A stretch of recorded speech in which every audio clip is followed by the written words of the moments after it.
All right. Good morning one more time. Once a month, I have a privilege to do communion with all of you together, getting nervous a week before. Then coming Sunday, and Vadim, he loves me so much. Every month on communion, he actually put me to preach. And today, my topic is about Sabbath. And I'm like, communion, Sunday, Sabbath. So I'm going to preach on Sunday about Sabbath. But hey, hang on with me. I think everything's going to be great. So I want you guys to open the Bible. Open your Bibles, please, on Mark chapter 2. We're continuing on Mark chapter 2. And, you know, I truly love this form of serious preaching, or we choose one book, and we're actually preaching on Mark.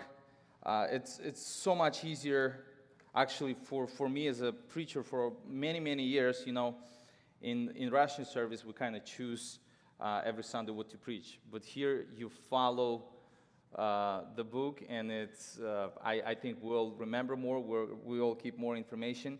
So it's Mark chapter 2. We will read with you from verse 23 up to verse 27.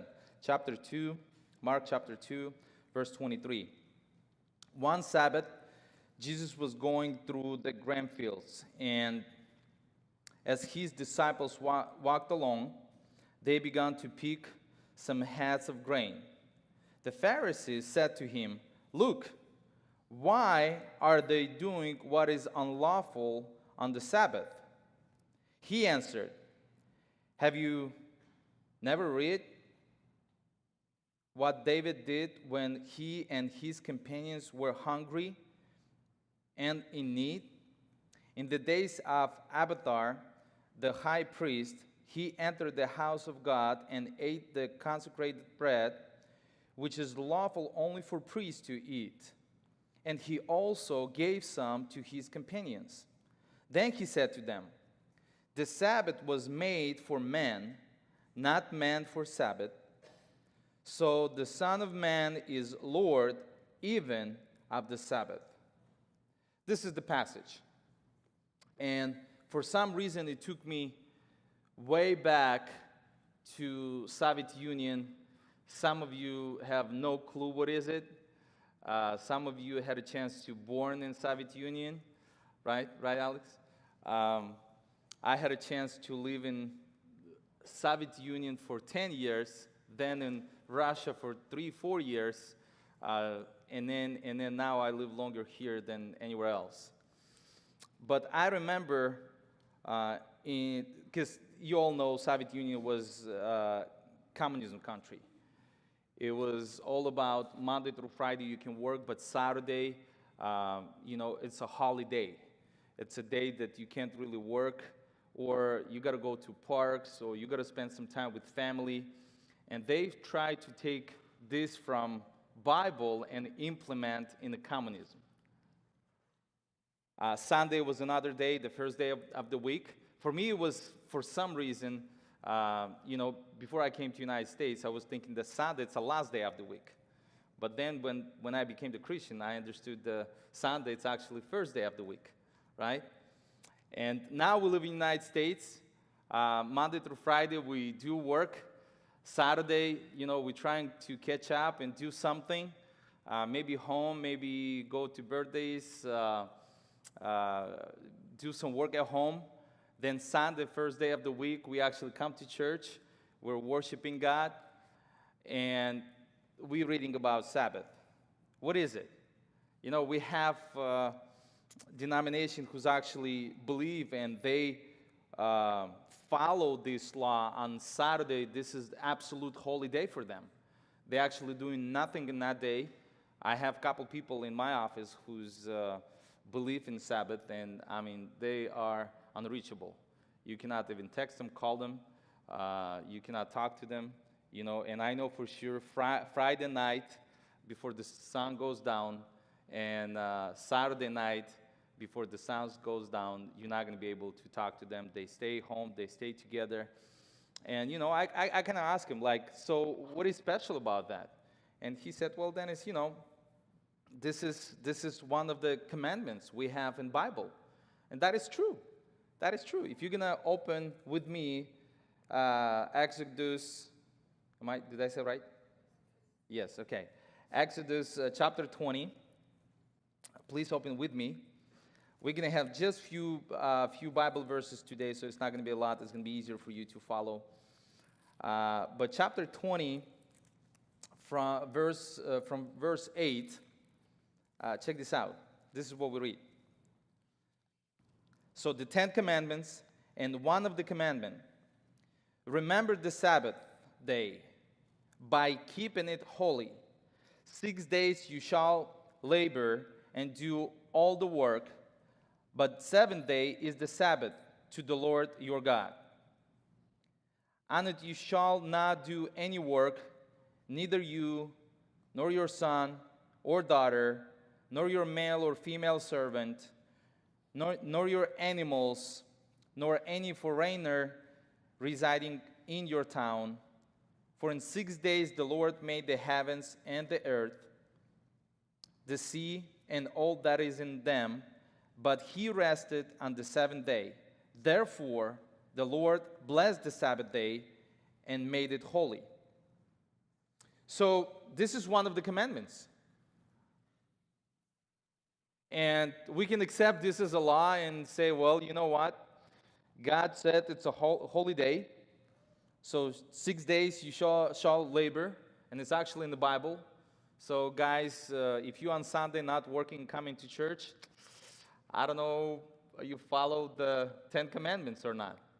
Probably not, right? Because if we understand the 7 days is a Sabbath, Sunday is going to be a first day of wake up at 6, 7 a.m., what time you wake up and go to work. But is this truly what is in the passage? When Jesus with disciples went to a grain fields and Pharisees blaming disciples that in that day they were actually working or walking through the fields. They were doing something. And they said this is unlawful for them go through a grain fields and get some grain, heads of grain, and eat them. What Jesus answered to them, it's so important to understand that he said, on Sabbath, God said that you have to rest. So there is nothing unlawful to go through a grain fields and eat or pick up the heads of grain and actually eat them. Now, let's open another place in the Bible. It's going to be Genesis chapter 2. Genesis chapter 2, from verse 2 and 3. So check this out. Genesis chapter 2. By the 7th day, God had finished the work he had been doing. So on the 7th day, he rested from all his work. Then God blessed the 7th day and made it holy, because on it he rested from all the work of creating that he had done.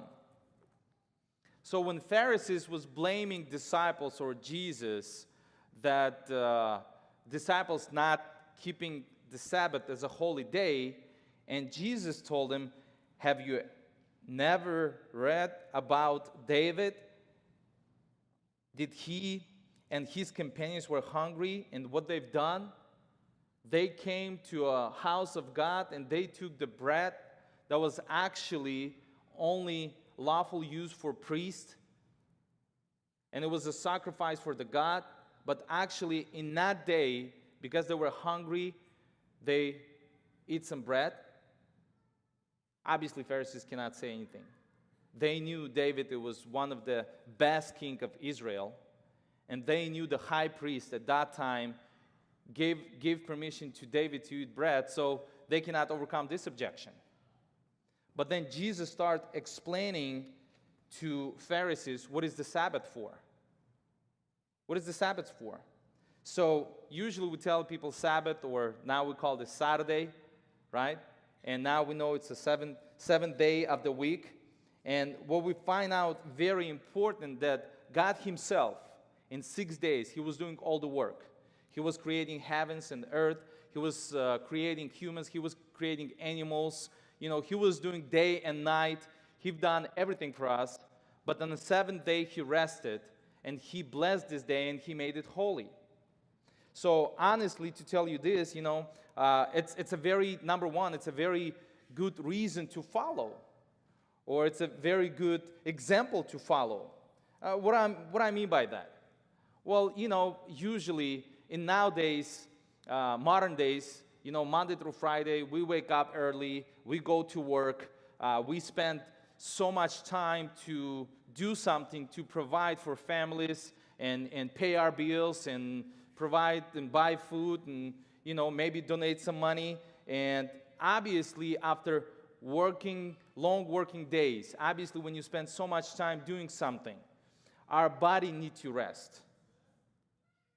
When you work Monday through Friday, how many of you spending more time with your kids or with your wife, with church? No, we completely out of our comfort zone, and we spending time in a different direction. We actually doing something to be productive. We're doing something to provide for our families and to know that our kids going to be taken care of, our house going to be taken care of, the people around us, they're going to be taken care of. So God, when he was showing this example, he was busy as well. For the 6 days, he was creating heaven and earth. He was creating humans and animals. And I don't think he had a time to sit down and say, well, let me think. It was an action time. It was a time, let me go and do something. Not to sit and think, but on seventh day, it was a day when he rested and had a time to think and to connect and recharge, like what we say to modern day, right? So I want to spend more time with my kids, and I want to spend more time with my family. And yes, we have to dedicate this time. We have to find the time when we will be connected. So we're not going to be busy with the work, with the actual work to provide for families and do something. We're going to be busy with our families. We're going to redirect ourselves what is important in our life. And that is why Sabbath is really, really important.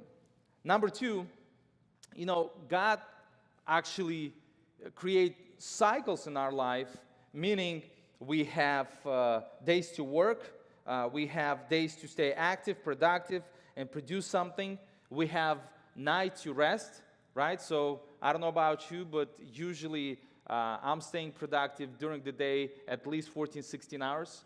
I truly maximizing my day as much as I can. I'm not an early bird whatsoever, so please don't call me, text me at 6 a.m. It's not me, all right? I barely wake up 7:10, 7:15 because I have to take my kids to school, right? And it's my promise to take him to school. But then, usually by 10, 11 p.m., I'm doing something. I'm active. And it could be in business, it could be in church, it could be family, it could be house, But on the seventh day, now more and more getting older, when you're young, you're probably not realizing. He's like, man, thank you, Lord, for all days I have. Now you're saying, Jesus, thank you so much for the Sabbath I have. Please leave me alone, people, right? I don't want to do nothing. I don't want to call you. I don't want to text you, right? And then we understand, in that case, God gave us a week. So we have to understand time. We have to follow that example. We have to give ourselves a rest. So what I tell people, if a seventh day, it's a last day. If a Sabbath, it's a last day. A Sunday, it's a first day. And a lot of people, when they start arguing with you about Sunday, say, well, it's the first day of work. I say, well, Jesus resurrected on Sunday, on the first day of week. So for me, we're gonna have two holidays. We're gonna have Sabbath and Sunday. What's wrong with that? Nothing, right? So on the first week, Sunday, we actually, me personally, I dedicate myself, my family, my kids to worship my Jesus Christ. Amen?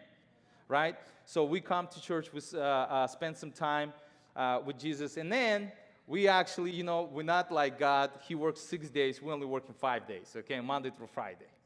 Now, what I tell people, and this is my personal experience in life, I believe that you got to be active all your life, any day.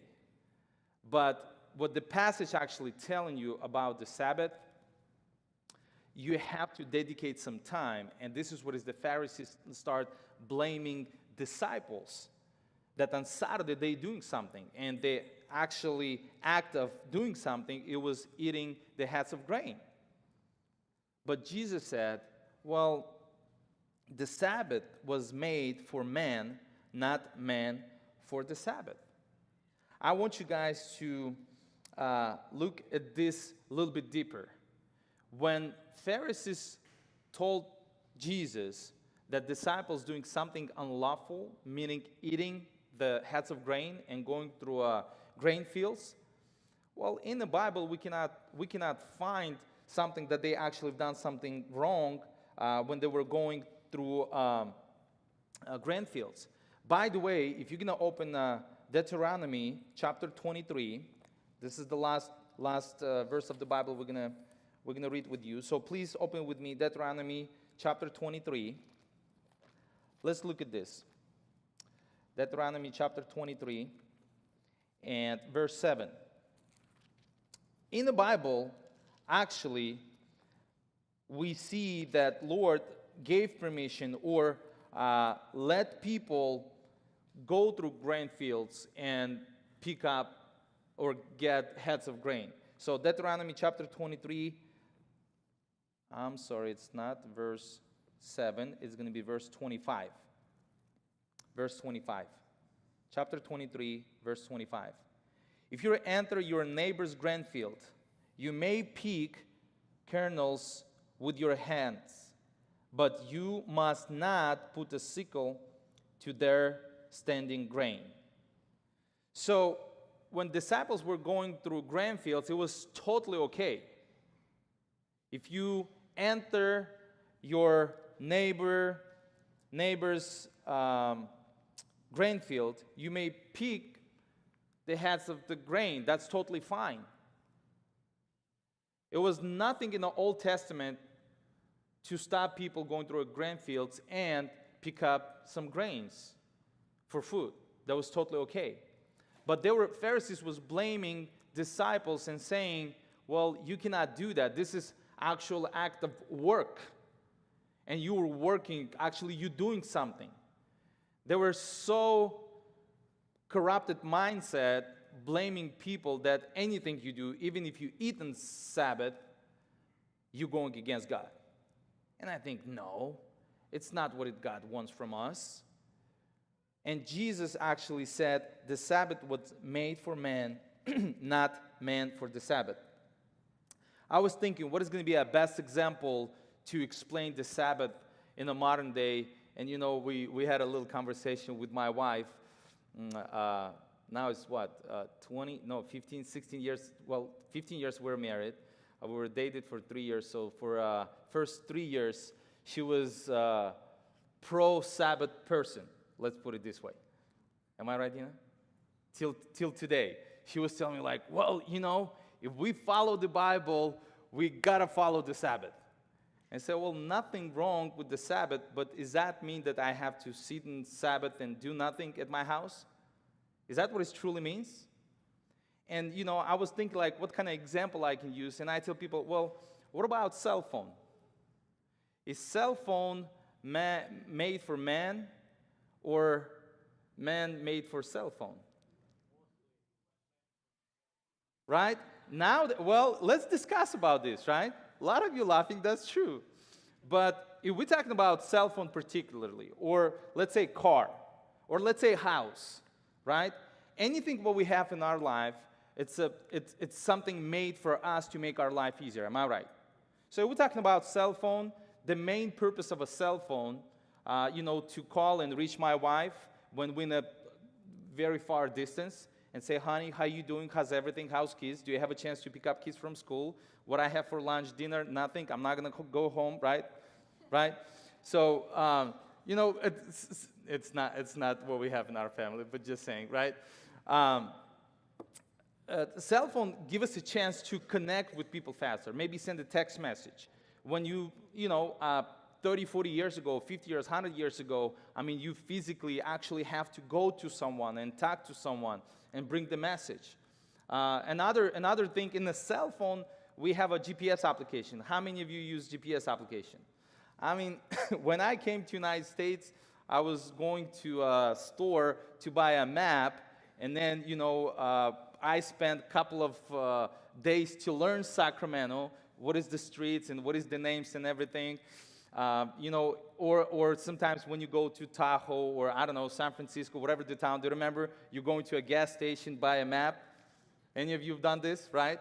Especially when we were traveling with youth, you got to go buy a map and like, okay, this is the direction. And if you miss the exit, well, guess what? You got to turn around, go back, kind of doing this. I give you this funny story.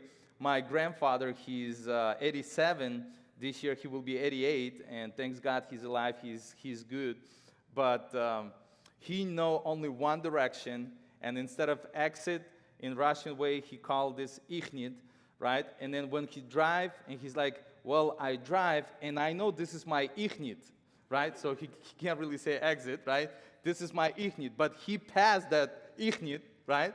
So he turned around, went back home, because he's like, I know direction only one way to doctor and way back. If it's anything different, I got to drive back to home, then I got to drive to doctor, and then got to drive back to home. And this is true. A lot of things in our life, they making our life easier, like a GPS application and a cell phone. But see, this is the problem. This is the problem. And I'll be a little bit direct with you right now.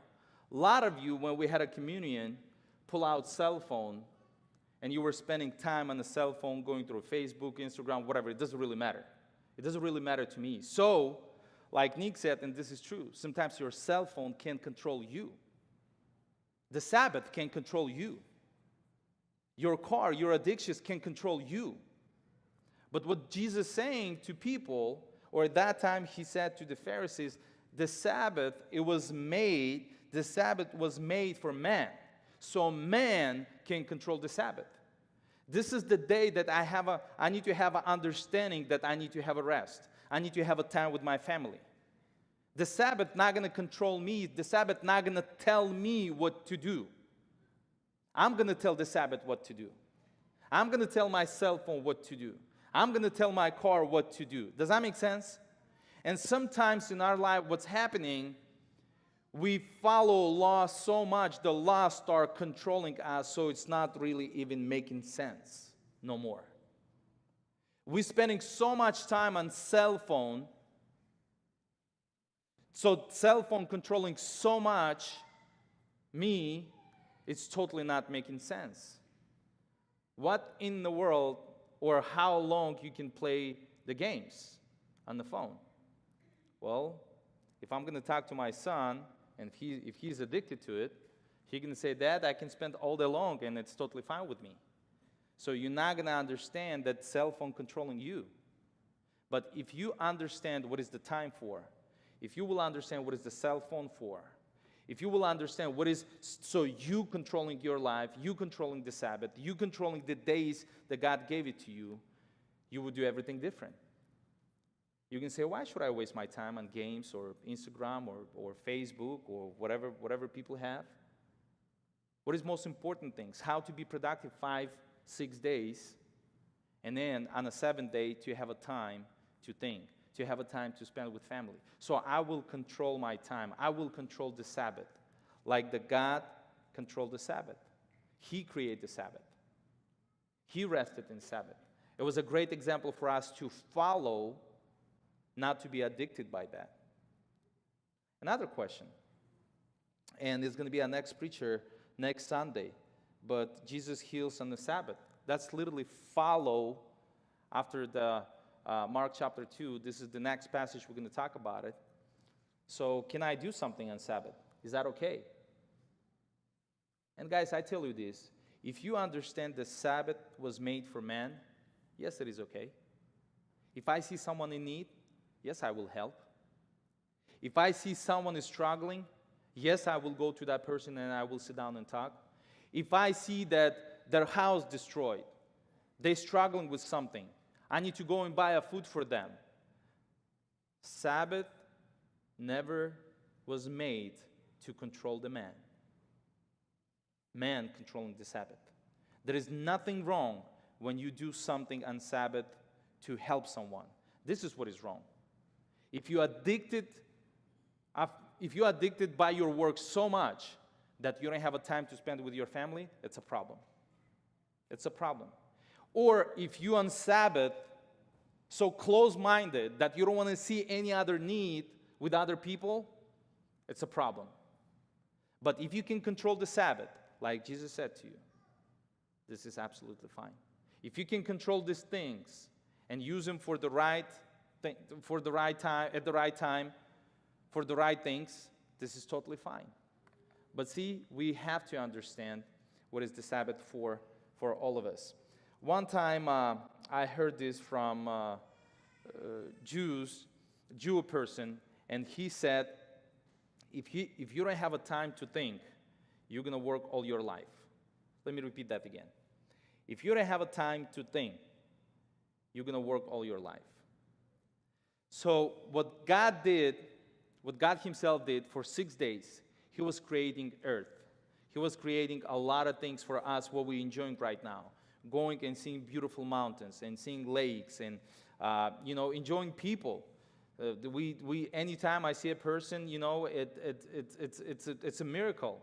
My wife and I, we had a chance to go and visit one family at the hospital, and they got a newborn baby. Oh my goodness, it's such a cuteness, right? I mean, you look at this and like, man, how people can think that, we created from monkeys or I don't know what else there exists, right? I mean, it's just absolutely nonsense. But on Sabbath, what I do and what I suggest for a lot of people, I have a time when I can sit down and can talk, if you're a young person, to your mom and dad, if you're a parent, to your kids. If you're a parent but your kids old enough and you have your parents whose grandkids to your kids, what about you're going to have the fellowship and get together? What about there's going to be a time when you're going to have a time to sit down and think, what do you have to change in your family? What do you have to change in your life? What about you're going to take your wife for a date? Can I do that on Sabbath? What is my wife? She's like, man, take me every day, right? But see, a lot of time we have to understand, Sabbath was made for man, so man controlled the Sabbath. But one more thing, very important thing, and we're going to finish up with this. So the Son of Man is the Lord even of the Sabbath. It's the last thing. And now what Jesus is saying to Pharisees was absolutely, it was hard for them to hear. It was hard for them to explain this. It was hard for them to submit that Jesus, Son of Man, He is the Lord and He is controlling the Sabbath. That is why when disciples were with Him, it was absolutely no problem. He is the one who created the Sabbath. He is the one who gave the control of Sabbath and said, hey, you know what? When disciples with me, I'm controlling everything. I know what's going on. So the Sabbath was created for man, and man controlled the Sabbath. But I'm the one who created the Sabbath.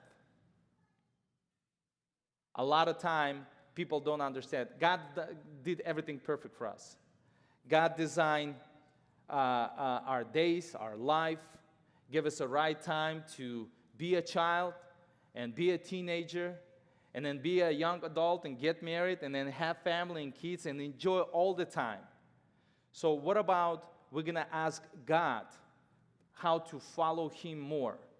What He wants to do in our life, because He is the Lord of the Sabbath, not the Sabbath only. He is the Lord of every person. He is the Lord of every day, every minute of our life. That is why we have to submit to Him fully. That is why we have to come to Him and ask and seek advice and look what to do in our life. So let's pray right now. Let's stand up, please.